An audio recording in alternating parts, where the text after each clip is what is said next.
Bien, merci beaucoup. Tout d'abord, bonjour à toutes et à tous. Et puis, merci beaucoup, Caroline, pour cette invitation. Ça nous fait très plaisir de pouvoir partager nos résultats, ou en tout cas une partie des résultats du projet Mémomine. Comme je disais hier, on n'a pas l'ambition dans cette présentation de tout présenter. Et en particulier, on ne présentera pas les résultats qui ont porté sur tout l'aspect, disons, digital innovant, notamment le Paper Ghost, tout ce qui est photogrammétrie. Voilà, c'est l'autre équipe dont je dirai un mot. Mais dès à présent, je peux dire que si vous souhaitez avoir une vision un peu panoramique de ce qui a été fait pendant le projet, vous pourrez consulter le carnet hypothèse Mémomine, dont l'URL va s'afficher à la fin de notre présentation.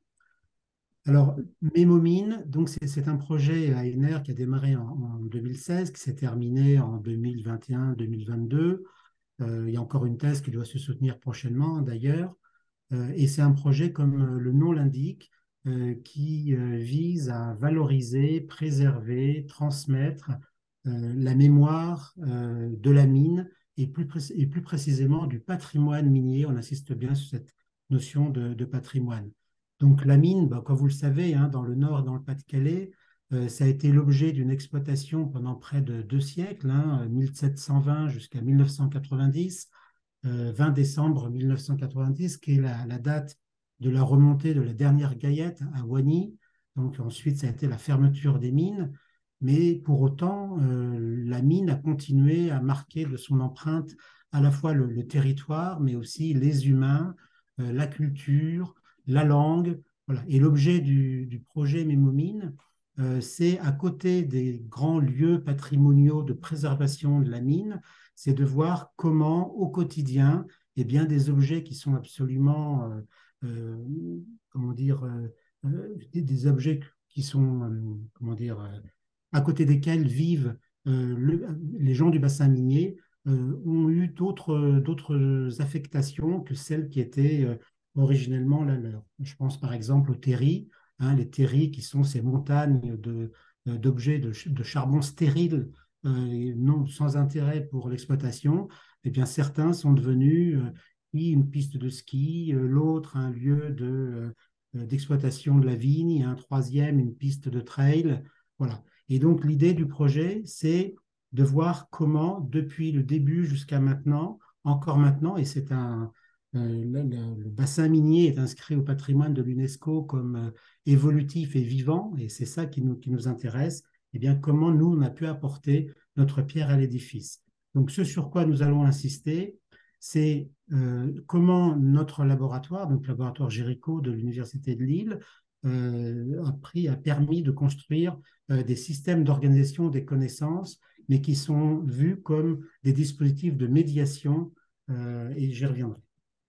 Alors, le projet Mémomine donc, a regroupé trois partenaires académiques, l'Université de Valenciennes, le laboratoire de Visu, le Larche maintenant, Géricault, donc de Lille, l'INALCO à Paris, en étroite association avec l'Institut national de l'audiovisuel et plus particulièrement le groupe de recherche, un département recherche de l'INA. Et un tel projet, évidemment, n'aurait pas pu voir le jour dans le bassin minier si on n'avait pas eu le soutien actif d'Arenberg Creative Mine, de l'EWARD, qui est le centre historique minier, l'un des musées historiques sur la mine en France les plus connus, et puis la mission bassin minier.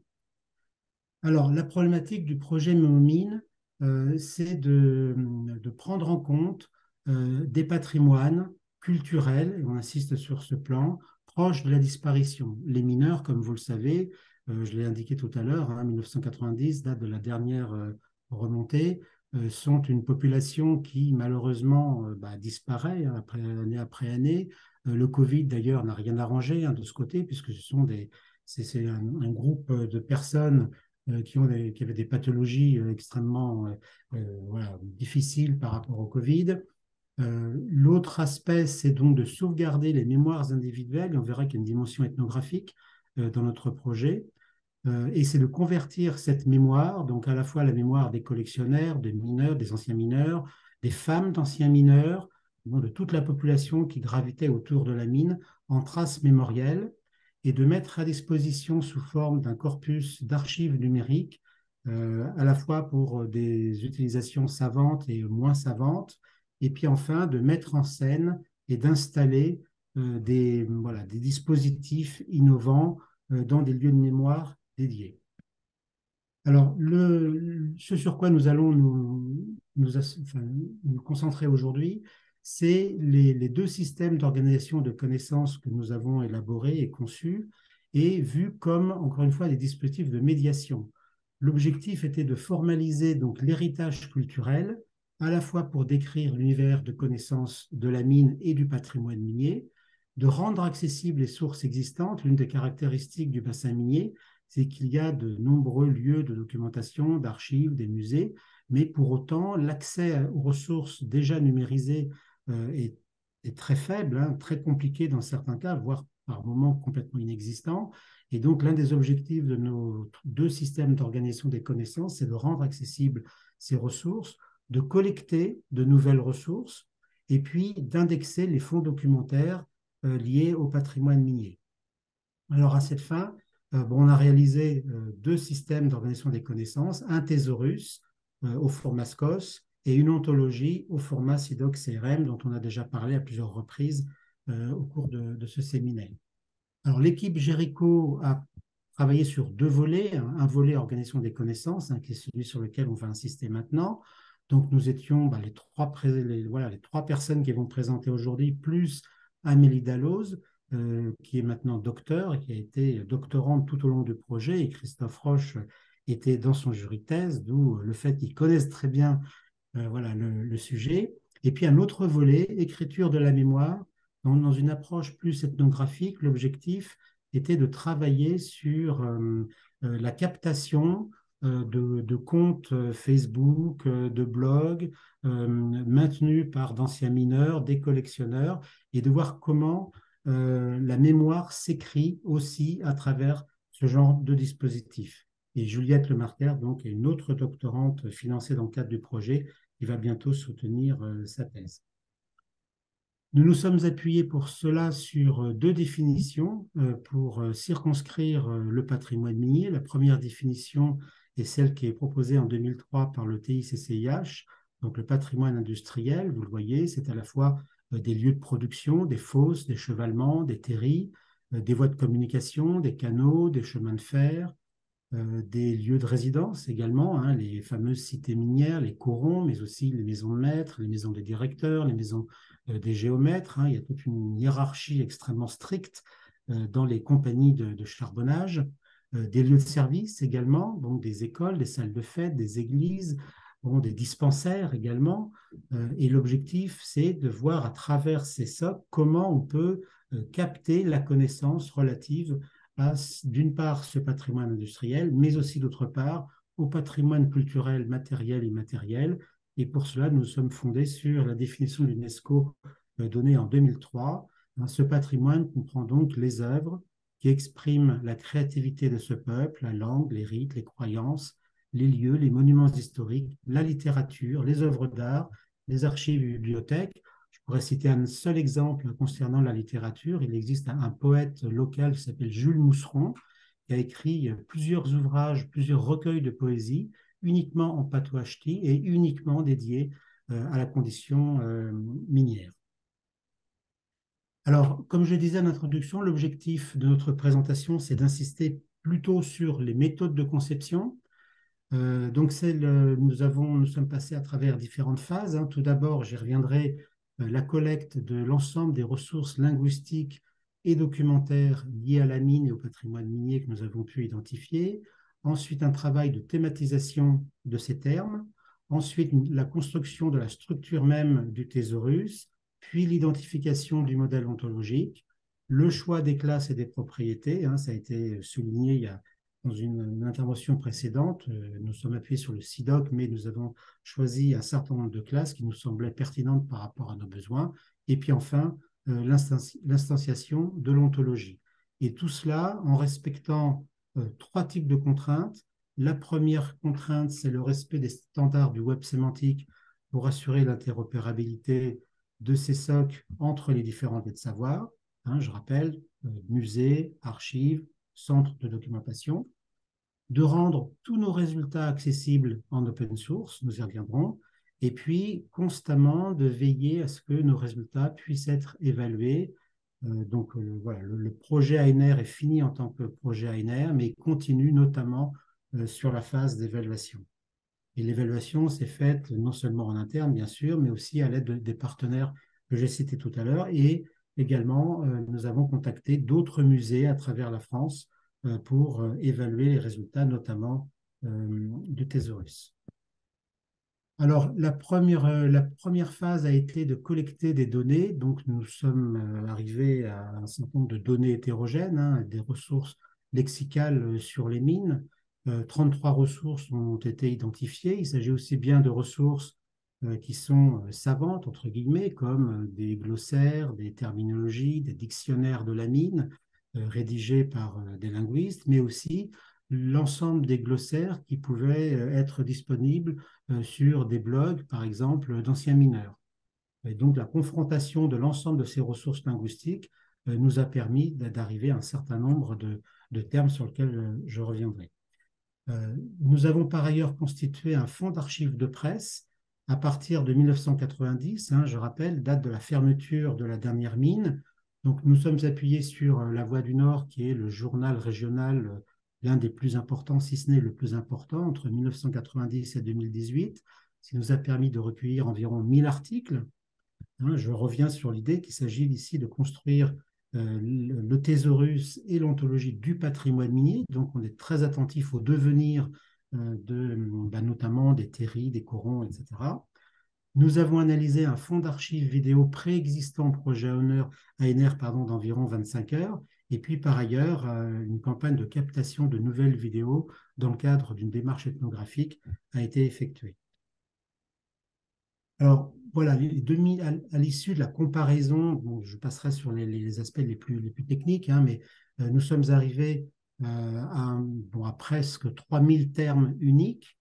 L'un des objectifs, c'était de pouvoir capter et de modéliser ces ressources linguistiques en tenant compte du multilinguisme, sachant que à travers les 2 siècles, mais surtout sur la partie 19e et début 20e siècle, il y a eu beaucoup de campagnes d'immigration dans le bassin minier du Nord et du Pas-de-Calais, et que chaque vague d'immigrés, italiens, polonais, allemands, marocains, à la fin, pour fermer les mines, ont apporté évidemment leur propre langue qui s'est mélangée avec à la fois les termes techniques des mines, mais aussi le patois ch'ti.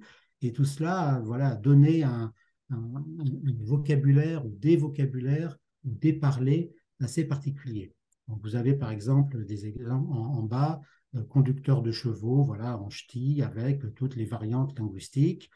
Et donc, l'objectif du modèle terminologique a été de prendre en compte toute la variation linguistique, langagière, qui était parlée au fond des mines, sachant que d'une fosse à l'autre, d'un carreau à l'autre, les termes pouvaient être un petit peu différents. Voilà, nous avons aussi analysé l'ensemble des ressources lexicales trouvées sur les blogs, les wikis, les publications scientifiques. Voilà. Et puis, cette terminologie a été enrichie par un corpus de presse que j'ai mentionné et aussi par des témoignages audiovisuels qui ont été effectués lors des 2-3 premières années du projet. Une fois cette terminologie rassemblée, nous avons travaillé à sa thématisation.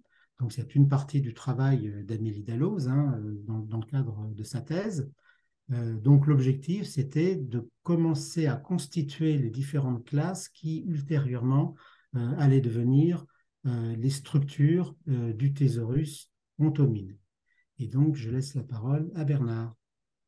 Oui, alors comme vous le voyez, cette thématisation s'est appuyée en partie sur des divisions thématiques préalables, hein. Sous le travail du mineur, vous avez 8 thématiques qui sont issues d'une ressource lexicale qui est le vocabulaire de la mine de Béatrice Turpin, les mots de la mine de Béatrice Turpin, qui a donc réparti l'ensemble du vocabulaire qu'elle a pu recenser sous quelques thématiques différentes, mais on a aussi d'autres ressources lexicales plus professionnelles, ce que vous avez en haut à gauche de la dia qui vous est proposée, avec des classifications qui sont parfois très nombreuses ou, à contrario, qui sont beaucoup plus restreintes.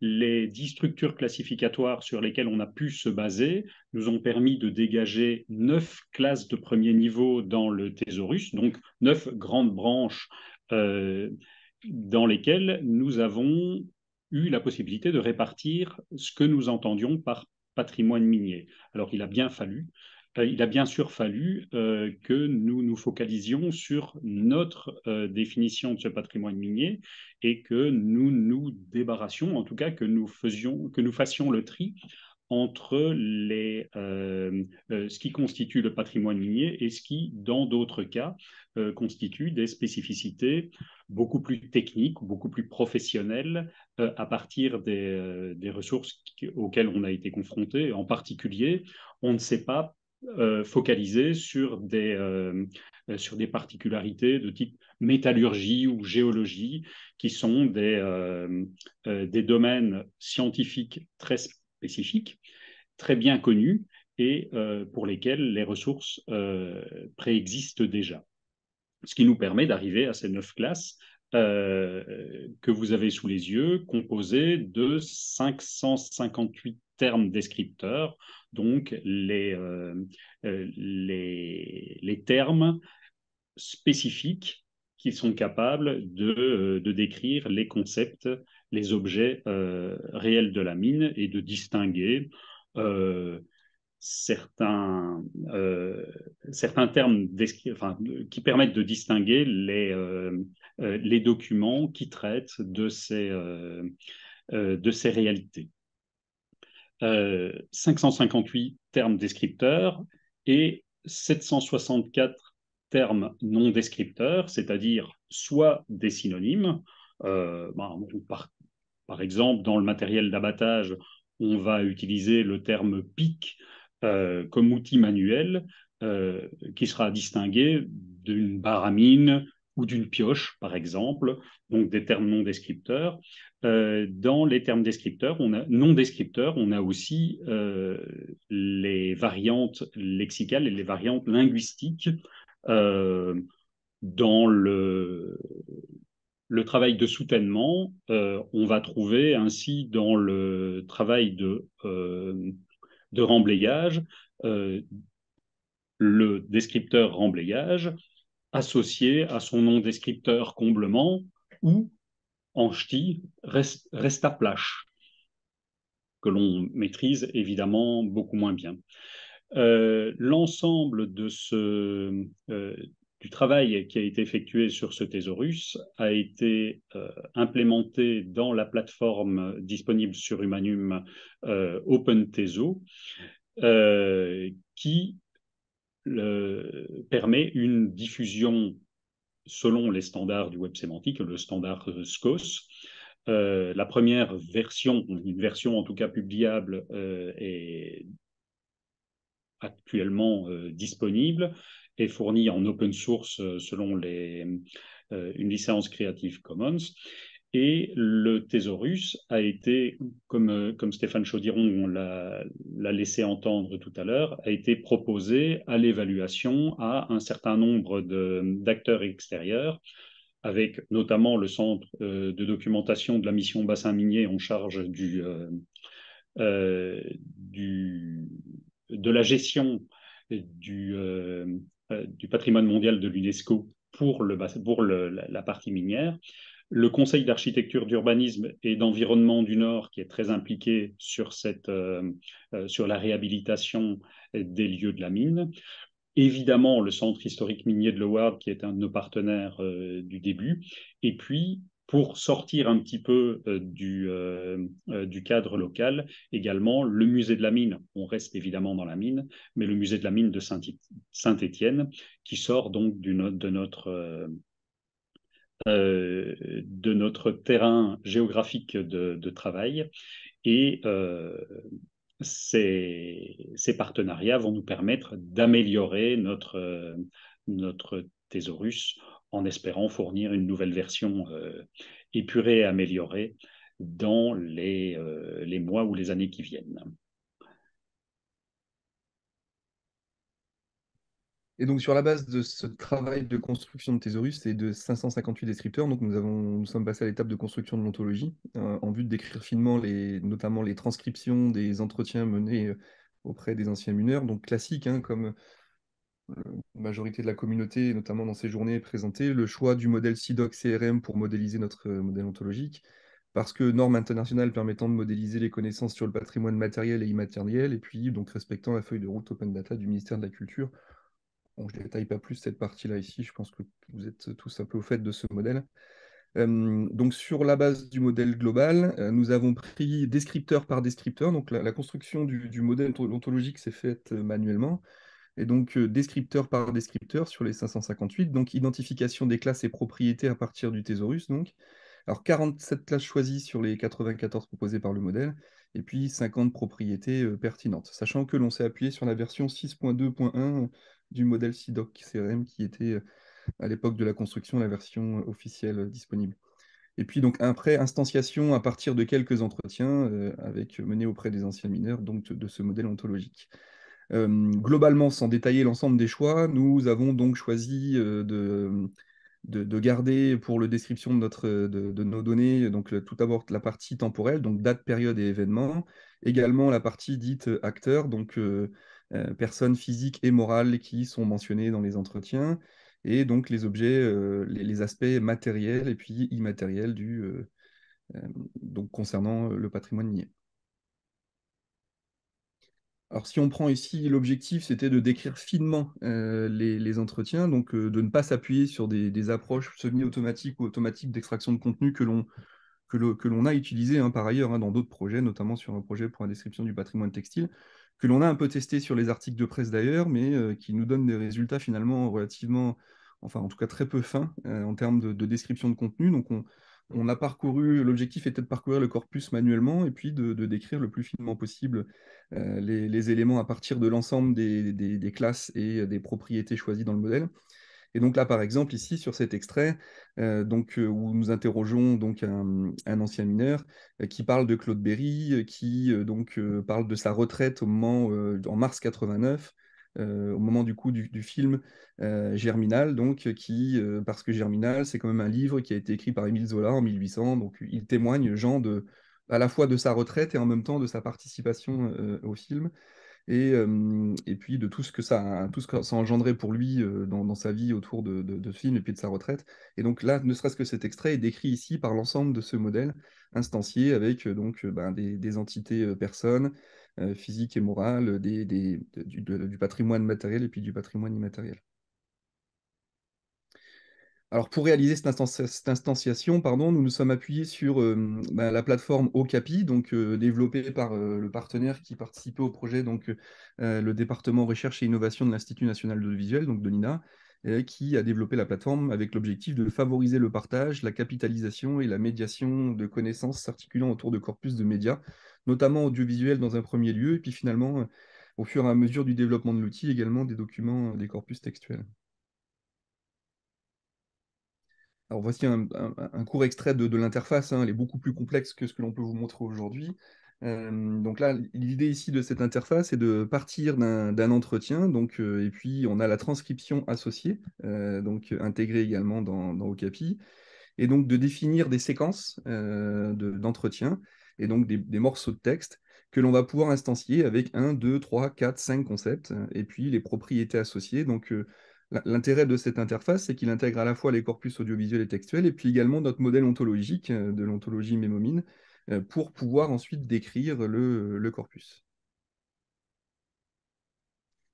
Et donc voici une représentation, ici le graphe au milieu, là, qui est volontairement illisible, il faudrait zoomer dessus, je vais vous expliquer un petit peu à droite après, mais le graphe généré sur la base d'un seul entretien ici, qui décrit justement tout l'entretien réalisé auprès de Jean, qui dure environ 2 heures, l'entretien pour information, et donc qui va décrire l'ensemble de ce que lui entend du patrimoine minier, de sa vie dans la mine, et puis de sa vie pendant sa retraite, et puis après la mine.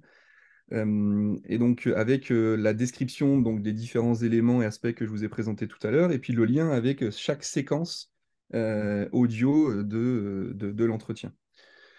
Et donc à droite ici, on a un extrait donc de cet entretien qui justement résume la partie simulée tout à l'heure de la présentation de sa retraite et puis de sa participation à la même époque au film Germinal. Et donc on respecte tout à l'heure les questions, enfin les questions sont revenues plusieurs fois sur les outils et puis modèles utilisés. Donc bon, évidemment. Donc pour construire l'ontologie, au début, le modèle ontologique, on s'est appuyé sur l'application protégée, donc du classique, hein, format RDF, OWL. Et puis ensuite, pour valider techniquement notre structuration et l'instanciation du modèle, donc construction de l'instanciation via Okapi, et validation via une solution disponible sur GitHub qui s'appelle Widoco, qui permet à la fois de valider la structure et le langage utilisé, et puis en même temps propose des outils de visualisation du modèle ontologique différents avec des graphes, etc. Donc qu'on présentera là, mais qu'on ne présentera pas ici, mais je pourrais y revenir. Et donc en perspective, sur le volet plus qualitatif, maintenant, d'évaluer la pertinence du modèle ontologique instancié à partir des différents entretiens. Donc de terminer l'instanciation également de l'ontologie en intégrant de nouveaux entretiens. Donc bon, c'est très long à construire. Ça a été très long de construire le modèle sur la base des 558 descripteurs. Ça a été beaucoup de travail mené à 4, mais l'instanciation également. Donc bon, on continue à travailler et puis après le projet, mais bon voilà, le fait de ne plus avoir de financement non plus ne nous aide pas sur la structuration, donc on prend le temps, mais bon voilà, c'est un peu long. Et puis l'idée d'évaluer, ça va pas être la qualité de l'ontologie, là, ça va être auprès justement d'experts du domaine qui travaillent sur la description de corpus du patrimoine minier. Et contrairement finalement à l'usage de Thésaurus qui est maintenant communément admise dans les grands centres documentaires, on est encore loin dans les grands musées et dans les grandes bibliothèques d'intégrer des modèles ontologiques instanciés dans les applications. Donc c'est un travail à mener avec quelques experts qui pour le coup, maîtrisent à la fois les langages et puis la pertinence d'utiliser des ontologies. Donc on souhaite également à plus long terme intégrer le multilinguisme, le patois, mais pas que, pour le coup, et puis de poursuivre le travail de captation des témoignages en allant capter la mémoire de mineurs que l'on n'a pas encore questionnés. Donc, comme vous le disiez mes collègues tout à l'heure, l'ensemble des résultats du projet dans son ensemble sont disponibles sur le carnet hypothèse Mémomine, donc avec le lien qui est présenté ici. Et en dernière diapo, on vous présente quelques éléments qui correspondent justement à d'autres résultats du projet qui ne sont pas la contribution propre de Jericho, notamment autour de la production de séquences 3D pour aller se balader dans des mines, et notamment dans la mine d'Arambert. En haut à droite ici, avec la possibilité de naviguer, ici on voit le chevalement en bas à gauche, de naviguer dans cet espace avec un casque particulier. Merci pour votre attention du coup, et nous sommes disponibles évidemment pour les questions. Alors, déjà, applaudissements. Ça le mérite. Merci, c'est un travail formidable que vous faites. Je vois que Charles a des questions. Oui, merci. Thank you very much for this presentation, a very interesting project. Yes, I had a question, and more or less it was replied on the last slide where you said that you also want to work on multilingual aspects of this project, because there's of course a lot of mine areas in Belgium, in the Borinage, and in Limburg in the Netherlands, and Wales, and etc. But I was wondering whether you, if you want to do this on the long term to integrate more languages, but whether you're already in contact with particular museums, for instance. In the Netherlands, I know that the Mine Museum in Limburg is participating in the Time Machine project. So we also have this whole idea, of course, of the time machines, that you try to integrate all sorts of stories in a semantic web paradigm. But there are already participants which are of interest, I believe, also in the area that you're working on, and the history of the mines. So are you in contact with them, or are they still separate projects? And it is also perhaps something that you could do on European level, also on European applications, if you don't have funding anymore, given the fact that there are more areas throughout Europe where you have the same sort of history, and that way you can solve perhaps that multilingual problem, because it's quite a complex problem with all the local variants and all the dialects that you're having. And that's, of course, valid for every country, but already on the top level, on the official language level, you could already integrate particular systems. And that would be, I think, very interesting for the history of mines throughout whole Europe.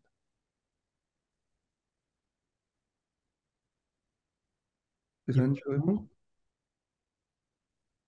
Bon, moi, je peux vous répondre, mais alors je le ferai en français si vous n'y voyez Oui, pas. ça va bien. Alors, l'une des suites possibles du projet Mémomine, ce serait effectivement d'envisager un projet européen. Ok.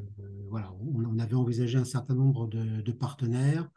Bon, ça, c'est une piste. L'autre piste étant, alors plus nationale, c'était de travailler avec d'autres musées de la mine et d'autres lieux de mémoire de la mine en France, sachant que c'est vrai que les différentes vagues migratoires constituent déjà pour nous des éléments multilingues Oui, extrêmement importants.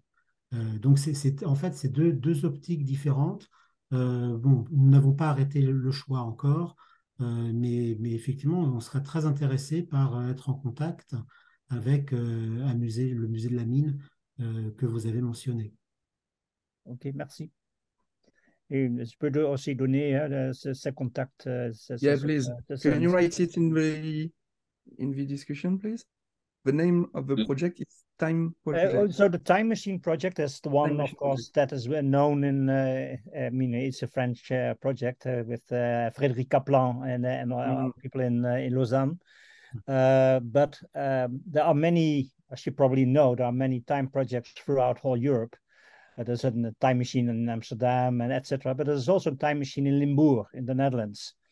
And in that particular time machine, the Mine Museum of Kerkrade in the Netherlands is participating.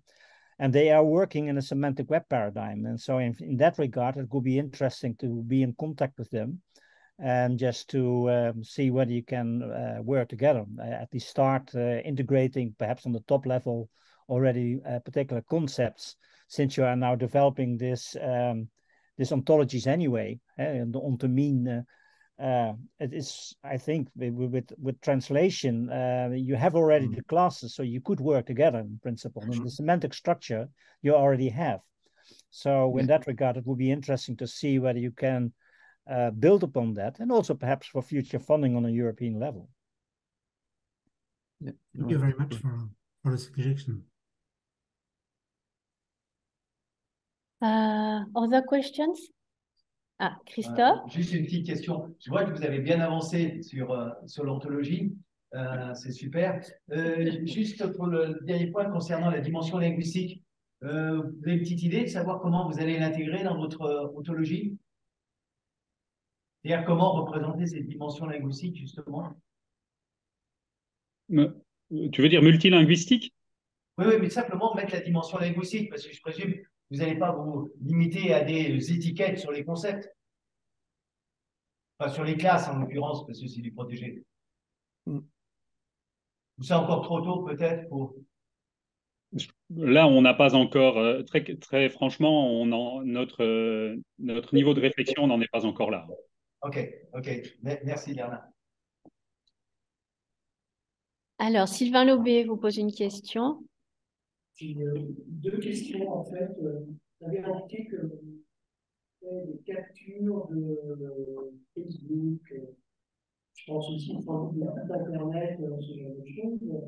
On pourrait voulu savoir quel type de métadonnées vous associez à ce type de sources, et en particulier les sources qui sont liées à l'urbex. Et je voulais savoir par rapport à ce domaine qui est devenu, est-ce qu'il y a un phénomène d'urbex important, et en quoi ça change un petit peu la donne par rapport à ce qui s'est passé il y a 10 ou 20 ans, sur la connaissance d'un certain nombre de types industriels, qui est une communauté très active, de beaucoup de photos, voire des vidéos, et donc je veux savoir comment ça a été, en tout cas ça questionne beaucoup, je trouve, par rapport à la notion de patrimoine industriel, donc je veux savoir comment vous vous positionnez par rapport ce type d'activité qui n'est pas de fait académique.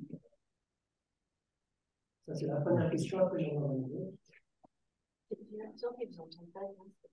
Moi, j'avais compris deux questions. Il y avait la partie, j'ai cru comprendre Facebook, réseaux sociaux au départ, les sources. Et ensuite, comment nous, on se positionne par rapport à la communauté du patrimoine industriel. On entend très mal, en fait. Oui, on n'entend Ah pas. bah, alors, venez Sylvain, venez avec nous. Oui, parce que de toute façon, il y a des convergences fortes avec Labin Virtuo tout de même, hein.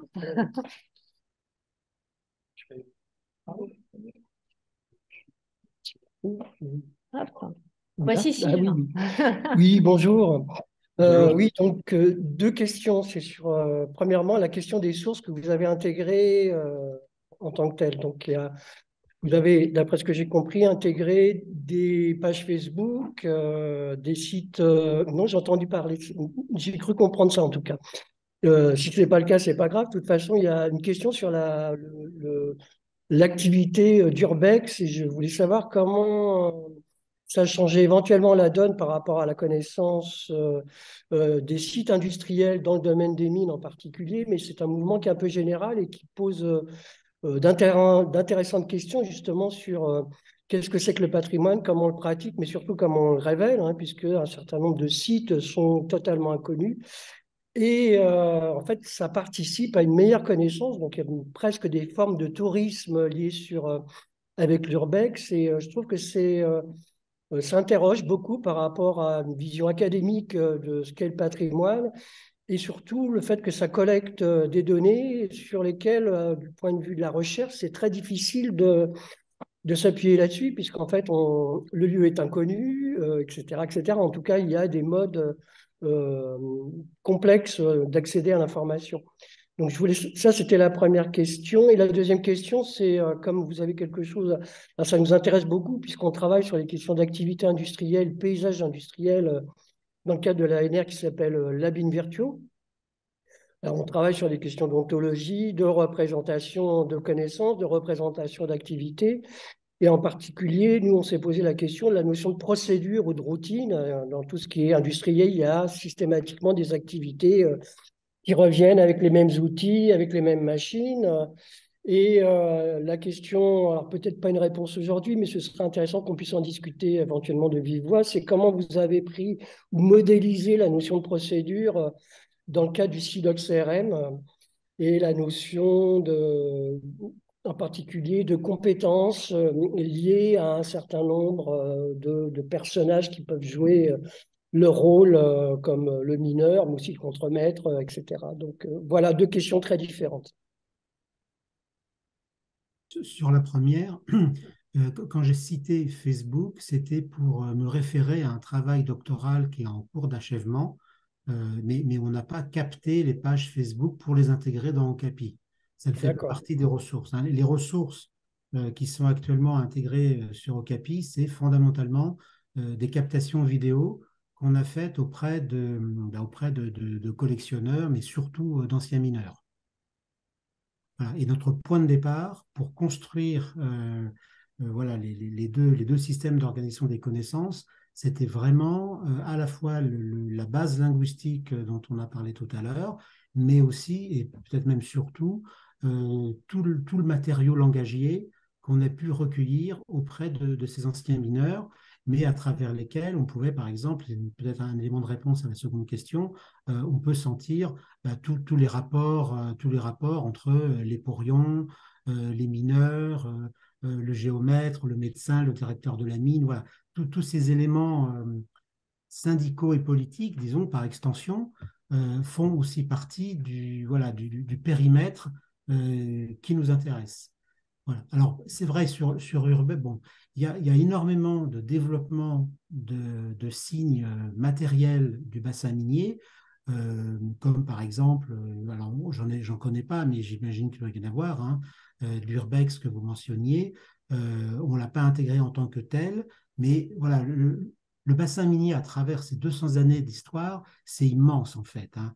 Nous, on a commencé vraiment à se focaliser sur la question du patrimoine vivant, même si enfin, l'ontologie et le thésaurus intègre aussi le bâti et puis tout ce qui est observable sur les fosses, les carreaux.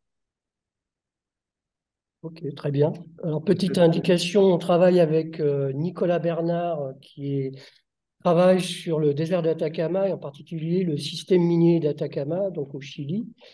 Et si ça vous intéresse de pouvoir travailler sur les aspects linguistiques, alors ici, on sera en Amérique du Sud au Chili, mais il y a des possibilités de vous mettre en contact. Je pense qu'il sera très intéressé par votre thésaurus en particulier. Voilà. Donc, Avec grand il y a des plaisir. possibilités. Voilà, Merci beaucoup. à titre d'information. Merci. Merci. Je peux peut-être compléter ou pas Oui. besoin? Non, c'est juste sur Urbex, en fait, il y a dans la base Urbex des mines, enfin, notamment des mines, mais pas que, des lieux dans les Hauts-de-France qui sont valorisés ou à valoriser, on le voit déjà, mais nous, on n'est pas parti du point de départ, de ce point de départ, donc de ce partenaire, là, en l'occurrence, ou de cette mise à disposition. Nos partenaires, ils étaient clairement ciblés, notamment la mission Bastien Minier, etc. Et c'était déjà de leur donner des outils à voir pour améliorer la médiation au sein de leur structure, quoi. Mais ça ne veut pas dire que c'est pas impossible, mais c'est vrai qu'on n'est pas parti de ce biais, de cet aspect-là. Et sur la communauté patrimoine industriel, bon, on est allé déjà à 2 reprises, hein, à TIS et CIH, donc pour rencontrer aussi, et pour présenter nos travaux à des acteurs pas forcément scientifiques pour le coup. Et d'ailleurs très intéressant, hein, pour le coup, cette communauté, mais c'est vrai que ça n'a pas donné lieu pour l'instant à plus de collaboration. Et sur le volet compétences, la question technique sur l'ontologie, difficile de répondre là, à l'instant T sur le choix exact du concept et des propriétés associées.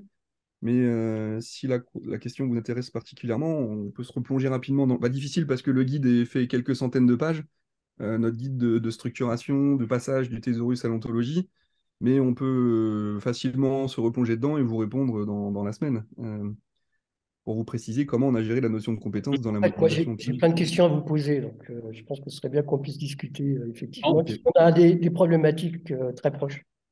Alors, Ok. par rapport à ces compétences, en tout cas, là, à l'heure actuelle, on n'a pas quelque chose de modélisé de manière aussi fine que ce que vous nous avez montré hier dans la vidéo avec euh, le, l'ancien métallurgiste Oui, qui indiquait les spécificités de son action au moment où il l'effectuait. On n'est pas rentré de manière aussi fine que ça, hein. d'accord, très bien. Bon, à bientôt. Au revoir. À bientôt. Merci.